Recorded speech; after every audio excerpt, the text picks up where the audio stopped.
Well, I've never been to Norway before.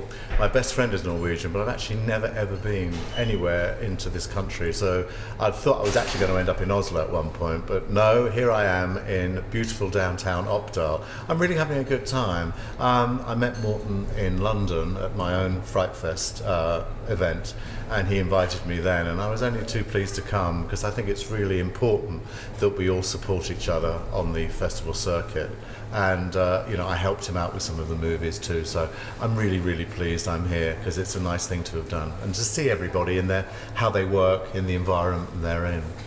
I think it's one of the most important things that you can do is having a genre film festival these days, because everything is now becoming very niche. We're in actually a really good period for horror. I mean, since It and Get Out and Happy Death Day have done really well. Everyone's now saying horror is the new thing.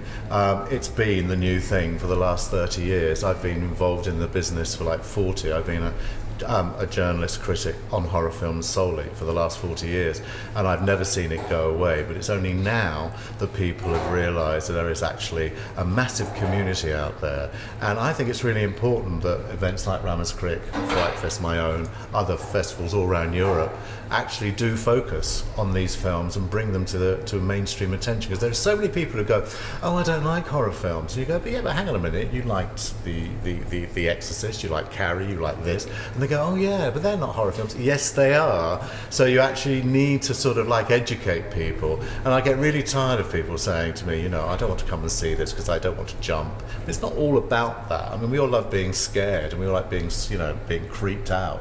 But it's not about that. It's about the invention and it's about the artistry that goes into these films. And I think it's important that we have events like this to focus on that.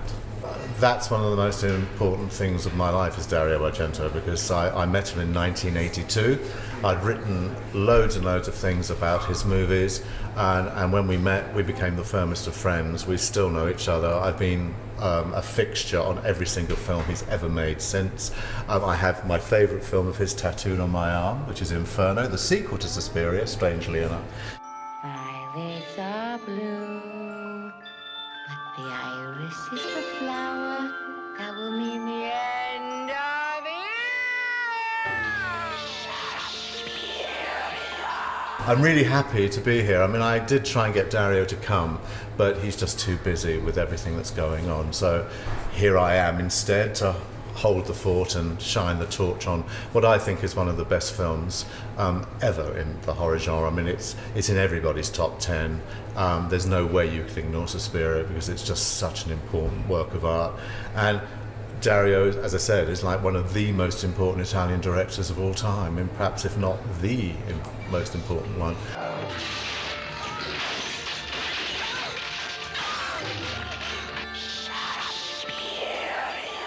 So, Suspiria is never going away, and if people haven't seen it on the big screen, as a lot of people haven't, they've only just seen it on either DVD or video back in the day, it's really an important film to see, I think, so you can completely surround yourself in the colour and the sound. Goblin soundtrack, I mean, for heaven's sake, it's one of the classic horror soundtracks of all time, and it, deservedly so. More terrifying than the last 12 minutes of Suspiria are the first 92.